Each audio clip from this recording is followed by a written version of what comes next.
Hey guys, Noah and Alex here back again with Running the Ropes. We got a little bit of a abbreviated version of Running the Ropes tonight. Not too much to talk to, but quite some interesting topics actually. Yeah. Justin, the Orange Dream, cannot be here tonight, unfortunately. No, he's burying old Fluffy. Yeah, Fluffy the Goldfish. The goldfish. He was a good man. He was a good one. Yeah. Anyway, for tonight's topics, we got WWE, ROH, Dragon Gate USA, and Evolve, and a little bit of extra stuff. So let's start off with the WWE. Now, there is one big thing to talk about, but we'll cover some of that next.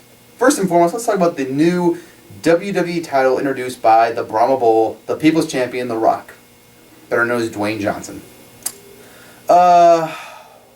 What'd you think? I was a little underwhelmed. I was too. It's not the worst belt. No, and by no means. It's just kind of clunky. It's just not classy. It's a little too loud. Like that big W is like a little too like. Right. It's like, I mean, we know it's WWE. Yeah. You don't have to cram it in our face. It looks like a championship though. It looks a lot better than the spinner belt. The spinner belt, it just never looked like a championship. It never looked prestigious. It looked like something a guy just made up as a joke almost. Yeah, I felt like people just kind of got used to it. Yeah. It was never a nice looking belt. I'm kind of glad they made it stop spinning. Which, by the way, like they had it spin again. On Monday. Like, well, they did that just so the Rock obviously but they haven't had it spin in years. I can't remember the last time I saw anything spin. But anyway, definitely not the best looking WWE title of all time, but not the worst. And it's a step in the right direction. It's more of a traditional belt. I still miss the old school Attitude Era-esque WWE title with the eagle and the globe and the big blue strap. That was a really cool belt. I missed that, man. That was a great belt. They're getting farther and farther away from those kind of designs. Yeah, even the Undisputed Championship belt. I like that. That was a great design. Of people thought there was too much black on it, but I really liked it. Yeah, it was good. It's all right. This one's like fucking black as dicks. Well, it's it's a lot of leather. Yeah, it's a lot of leather. That's one thing, and it's like almost like bronze too. So it's weird. Yeah. But WWE needs to talk to some guys who work with New Japan Pro Wrestling and ROH who makes their belts. I think it's a guy named Reggie Smith or something. I think someone said. Is that it? I think so. I can't remember exactly. Yeah, because those are really nice. They're beautiful belts, man. The IWGP World Title, that is a gorgeous belt.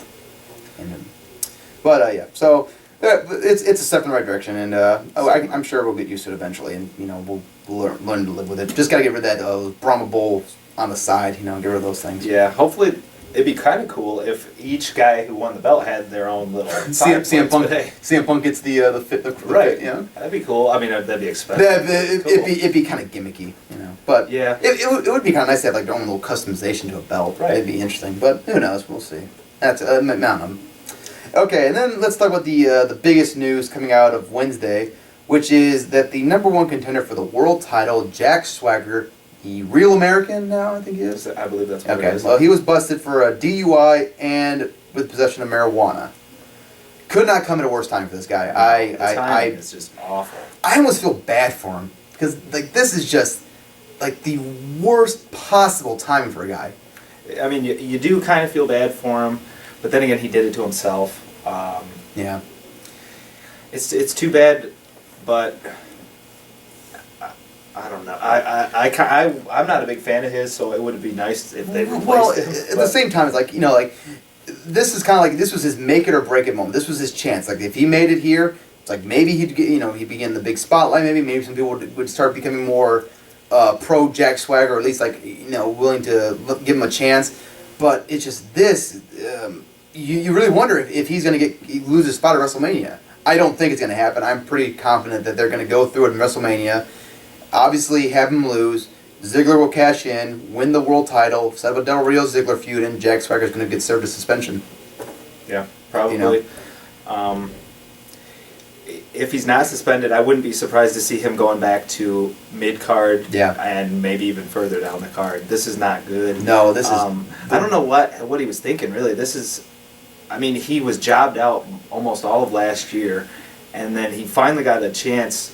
And this is a huge push. Yeah, he got pushed to the moon. We're talking WrestleMania. Well, not pushed to the moon. He won the belt, then he'd be pushed to the moon. But well, he's looking like it was possible. He's got a he was.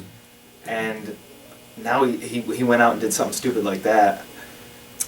It's going to be tough to come back from something like that. The truth of the matter is, I think the ball is all in Jack Swire's court. If he is able to keep up the work he's doing, get some really big heat going for him, get this Del Rio feud looking really good, and get some a lot of people excited for it, and then have a great match at WrestleMania, maybe he'll be okay. If it drops horribly and it's just a disaster, well then Jack, best of luck with your future endeavors, kid, because you're probably not going to get the chance to be a main eventer after not that. In WWE. No, not in WWE. You can probably go to TNA. You can probably go to TNA and make it be very successful, but I hope for the best. I don't want to see the guy lose his spot at WrestleMania, because at this point it's kind of like it's past the point of no return. You can't change WrestleMania card at this point. Mm-hmm. I think Yeah, it would definitely upset some things. There are definitely guys that could go in there and have a good match. Yeah. But it's just unfortunate. Yeah, really. It is unfortunate. But again, it's his own fault. So I hope he doesn't get fired. But I just hope that he realizes what a stupid mistake was and he just gets his shit together. So. Next up, we got ROH. Let's talk about the big news breaking today, actually. This broke earlier today, which is Ring of Honor has signed ACH. It's about time that someone signed this guy. Oh my gosh. I was wondering if somebody was going to. Honestly, I thought Gabe was going to. I thought Gabe was going to get him, man. I thought Gabe was going to snatch this guy up. But ACH, for those of you who don't know, had a very good run in Chikara in the summer, right before King of Trios, where he was in the Young Lions tournament. He had a very good four-way. A pretty bad match with Yaka, which I don't think is his fault. Yeah, I mean, and then had a stellar match of the year candidate in Chikara match with Mr. Touchdown, which was one of the best Young Lions Cup finals I've ever seen. Phenomenal match. The guy is incredibly gifted. Oh my God. Athletically, one of the best high flyers I've seen in a long time. Yeah, I think and the thing is, he's got so much potential. Still, yeah. Oh my God. Because he's so new. Yeah, exactly. This guy I think he was a rookie this year, wasn't he? Or last year? I'm not sure. I think it's got to be close. I think he was. I think he was definitely up there for Rookie of the Year. I think he was number 3 or 4. Oh, that's right. Yeah. Yeah. So great job for him, and great job by Ring of Honor for snatching this guy up, and I'm very glad they did. I mean, yeah. It definitely is showing that they are getting their shit together and really looking at snatching up the young talent, the guys who are really moving up the ranks and got a solid fan base, not a huge one. And that's the thing. I mean, ROH is never going to be what it once was. People like to talk about how Ring of Honor has changed and it's not the same. And that's true. It's not. And it's never going to be the same. But this is a nice little flashback to the days when ROH would go out there and say, this guy's one of the best guys on the indie scene. We got to have him. Mm-hmm. And that's what they did. And they got guys like Silas Young. They had. Yes.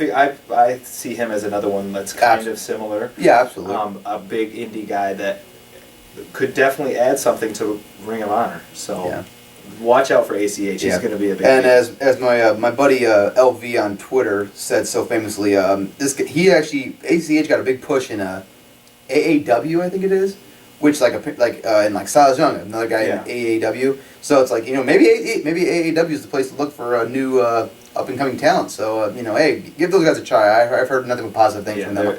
I haven't personally checked out any of their shows, but I've been meaning to. Yeah, if you like smaller indies and stuff like that, definitely. Nothing wrong with the smaller indies, No, they're a lot of fun. But ACH, I definitely see him have potential. I don't think he'll ever be a world champion in Ring of Honor, but definitely a television champion or a tag team champion. No reason the guy's not going to be successul. Right, and I don't see. I could definitely see him in world title matches. Oh, absolutely. There's no question, man. Almost like an El Generico, not in character, but in the way that he's underdog. He's an underdog, but he's versatile. Yeah, a lot of great matches he's gonna be able to have in his ROH. I want to see him versus Roderick Strong. Oh, they actually that happened at the Cincinnati show, which is now available on RingOfHonor.com on the video on demand. It is available right now, and that was this past weekend. It was Saturday. Yeah, and it's already on video on demand. That's how good Ring of Honor is getting right now. Was that our segue? No, but I just wanted to bring it up. All right, there you go. But since we're talking about video on demand, let's talk about the fact that Ring of Honor is now teasing. They're getting good at teasing of this. They're pretty good about those. Coming up pretty soon. They haven't said when, but I'm guessing maybe next week. They will be releasing what they call, quote, the most requested compilation they've had in their 11-year history, and it'll be released exclusively on their video on demand service on their site, not on DVD. Maybe they'll release it on DVD eventually, but. I am definitely thinking this might be the ROH CCW feud that we've won for so long. At least I have. I've wanted to see this feud on a compilation for a long time. Yeah, and by the sounds of it, that's what it is. Because, I mean, if you look at all the rest of the compilations, they've pretty much nailed out a lot of the history. They've of ROH. covered just about everything that there is to cover. But this is the biggest one. People want to see this. I personally, I've seen the CZW ROH feud, and it is something that needs to be seen. Yeah. I remember before I ever saw it, I saw an article online. This was years ago. It said how to do a invasion angle correctly, and I was like, okay, this guy thinks he knows what he's talking about. And so I checked it out, and I was amazed. Like this is how you do an invasion angle. Yeah.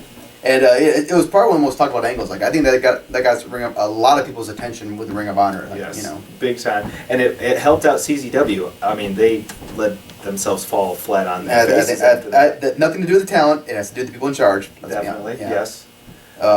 But yeah, that was the biggest point in ROH's career. A lot of people look at that point and say, "Oh, ROH never has been the same after that," and it's going to be hard to reach that pinnacle again. When you had an invasion angle that looked legitimate, like you were like, you know, crying out for CCW's destruction and like to like watch these guys be destroyed. I mean, it's pretty hard to come, you know. And the thing is, you're running shows in the same building, and so you're splitting the crowd, and you got people that genuinely don't like each other sitting right next to each other shouting at the ring. It's something else. It's very rare that you can get like fans to be like so against each other. You know, like once in a while, like fans will disagree, but like you know, CZW ROH fans, like there are two very different crowds. It seems like. And ROH and CZW did a great job playing that up. Yeah. Making the fans of CZW, they're dumb garbage fan, you know, the garbage wrestling fans, and then the CZW, you know, they like the technical, they're just pussies, you know. That's how it was at the time. Well, so I hope it is, and if it is, I will definitely be buying that. Yeah. And I hope they would release it on DVD, but I'm not picky. Okay, now let's turn gears to the 11th anniversary show, which is coming up next Saturday, which Strong Style Studios will be heading out there for the live iPay-per-view. I cannot wait. They've announced the last two matches, which is BJ Whitmer versus Charlie Haas in a no disqualification match. That should be all right. I have no quarrel with it. That's about as good of a match as I would hope for from Haas. I mean, he's not taking away someone else who's really good off the card, but this should be brutal. Please God, don't let BJ get killed again. Yep. And the other match is team of Scum, Steve Corino and Jimmy Jacobs taking on Caprice Coleman and Cedric Alexander. That should be good. I hope Cedric Alexander and Caprice Coleman get a nice win. And get, that'd be good. That should be a fun match too. Especially, I mean, Carino's he's awesome. He's a ham. He's so fun, especially for the live crowd. Jacobs, I think, is right now like he's got a new wind underneath him. Like he's got some fire underneath him. Yes. He's you know out there trying to steal the show. I think. I really hope so because he's got it. He's still plenty good. You know, he's still one of those. He's really underrated in the indie scene. Absolutely. So hopefully, I'd like to see him get a singles push sometime soon, but we'll see what happens. And also, I don't know how much to take in this, but Scum has been teasing a new member of their stable joining at the 11th anniversary show. I don't know who it is. I hope it actually is someone actually maybe new to the promotion. Who knows? But we'll see what happens. Could be good. And speaking of the 11th anniversary show, taking place after the 11th anniversary show, the next night is going to be the TV taping. Which one match, which I wanted to bring up, is the American Wolves, Dave Richards and Eddie Edwards, taking on the impromptu team of Tadarius Thomas and ACH. That is going to be awesome. Yeah, I like that. I like that a lot. Yeah. With Tadarius Thomas, I think it's a good idea to put him in a tag team. I agree. It will cover up a little bit of his faults, and it'll give him a chance to go out there and do his thing, and then get out of the ring. And I think it's good for him and ACH because both are kind of new to the company. Both haven't really been given a chance to really show what they can do. And I think that by putting them in a tag team, they'll be given a lot more opportunities to show their skills and maybe get the fans behind them more, and then branch them out as single stars as they move along. So plus, they're going to be in there with two of the best workers in Ring of Honor. Let's be honest. And also on that show, we'll feature Forever Hooligans taking on either the Briscoes or Red Dragon, the team of Bobby Fish and Kyle O'Reilly for the ROH Tag Team Championships. That is going to be awesome. I'd like to see the Forever Hooligans in Ring of Honor more after this. Yeah, as many times as they want to come back. Oh, and also Adam Cole versus Matt Hardy for the TV title, which I care less about. But I'm glad it's As not. long as Hardy loses, I really don't. And I'm also glad it's not taking place at Mania weekend. So Yeah, I'll leave it right. at that. Okay, switching gears now to Dragon Gate USA and Evolve. The first match for the WrestleCon show from Dragon Gate has been announced, and it is the main event for the first show on April 6th is Johnny Gargano defending his Open the Freedom Gate Championship against the returning Shingo. Wow. Oh my God! This should be a great match here. For those who don't know, Shingo was probably one of the most. He main evented the first show, didn't he? In Dragon Gate. Was it yes, he did. Yes, against Doi, wasn't it? Yeah. Yeah, and that's a great match. And I believe it was the second show he main evented with Davey. I believe so. And that was one of the another amazing match. But Shingo was a very popular guy in the early days of Dragon Gate USA. Hasn't been back in a while, so I'm very glad to see him return and get a nice big match to come back to. This is going to be probably the best match in Johnny Gargano's title run. Oh yeah, I think you're right. There's no question. I mean, this is going to be spectacular. This is going to be great because it's going to be a big guy that can also match his, maybe not quite as fast, but match speed. Yeah, he's no slouch. No, he's going to be running around that ring, but he is strong. I mean, I've seen this guy hit his finisher on Morishima, which was insane. Yeah. What's his finisher again? I can't. It's the. No Christian Oppressor. Okay. I can't remember. You can't. Okay, well, sorry about that. That's a botch right there. But anyway, but this match should be spectacular. This match alone makes me want to watch that show. That is going to be. Yes. That is definitely one I'm going to be watching for sure. And speaking of WrestleCon and WrestleMania weekend, Gabe Sapolsky has finally released the Evolve tournament brackets for the Evolve Championship, which will be taking place, I believe, on April 5th. I didn't write the date down. I apologize. But the tournament will take place, but there's I think it's 1, 2, 3, 4, yeah, whatever. But the way it breaks down is like the winner of a John Davis AR Fox match will face Ricochet. The winner of that match will go on to the finals. On the other side of the bracket is Chuck Taylor taking on the winner of Rich Swann, Samuel Del Sol, Sami Callihan, and Jigsaw 4-Way. And then the winner of that will face the winner of the Ricochet, Fox or Davis match. So, this, I like the way they're booking this tournament, and I actually, I now understand how the tournament's divided up, and it actually makes sense, you know.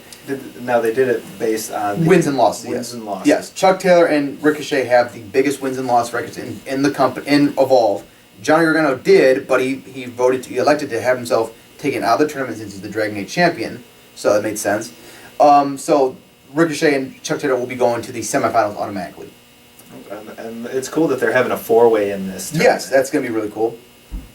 But it's going to be tough to pick. This is a really stacked tournament, and it's hard to pick a winner. I'm tempted to say Chuck Taylor might have. I'd like to see Chuck Taylor win just because I think Chuck's kind of been the most kind of underutilized in Dragon Gate USA, especially right after that feud with Gargano. He kind of fell off the radar a little bit. He just he's kind of. So I'd like to see him get kind of a nice push back. Callahan obviously is the top runner there.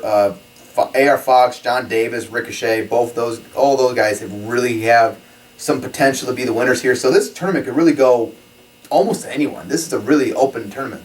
And let's not forget that Jigsaw, I don't think he'll win, probably not, but no, he's one of those guys that he's been floating around the indies for so long, and he's a really great talent. Mm-hmm. And I think that he needs that big win or a big moment push or something in a promotion to stand out above others. Right. I don't think this will be it, but there's, like you're saying, there's just so many guys. It's a very stacked tournament, and again, that's another show I might have to check out just for that tournament. Hopefully they pick it up, because sometimes Evolve's product is it leaves you with something to be desired. I agree, but it's fun. Yeah, the fun's there, so.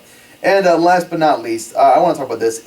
Highspots.com, a very popular wrestling company, or supplier, I guess, video supplier or whatever. Mm-hmm. They're very famous for their U-shoots, or their shoots video, I guess. Shoot interviews. Yeah, shoot interview. Kayfabe Comedies has U-shoots, sorry. But they are doing one with Kevin Steen and Davey Richards. They'll be doing one together. And anyone that's seen the Davey Richards shoot knows that Davey kind of had a problem with Kevin near the end of 2012, or middle of 2012. So he kind of had some issues, and Steen even mentioned it in his promo after beating Davey. Yeah, at Best in the World. So this should be an interesting little interview with these two guys. I'm really curious to see what they got to say about each other. And if you guys want to ask them any questions, you can email highspots.com at highspots@aol.com and use the subject Steen Richards. We'll put that in the We'll comments. put that in the link. We'll put that in the comment or the bottom, whatever. You know, fuck you. Okay, but I'm excited for that, and also they've also starting to ship the Dynamite Kid interview they did with him. Oh, that's gonna be good. I'm gonna have to definitely check that out. That's one for sure. And is there anything else you want to talk about? I not really. I don't want to get too off into a rant. Right. Okay. So. I'm sure we could. Oh, all right. Well, on behalf of myself and Noah, take care. Don't forget to subscribe to Strong Style Studios. This is going to be one of the fucking worst videos we've ever done. Yep. Don't forget to subscribe to us. Quality. Yeah, we're usually better than this. But take care, guys. Bye.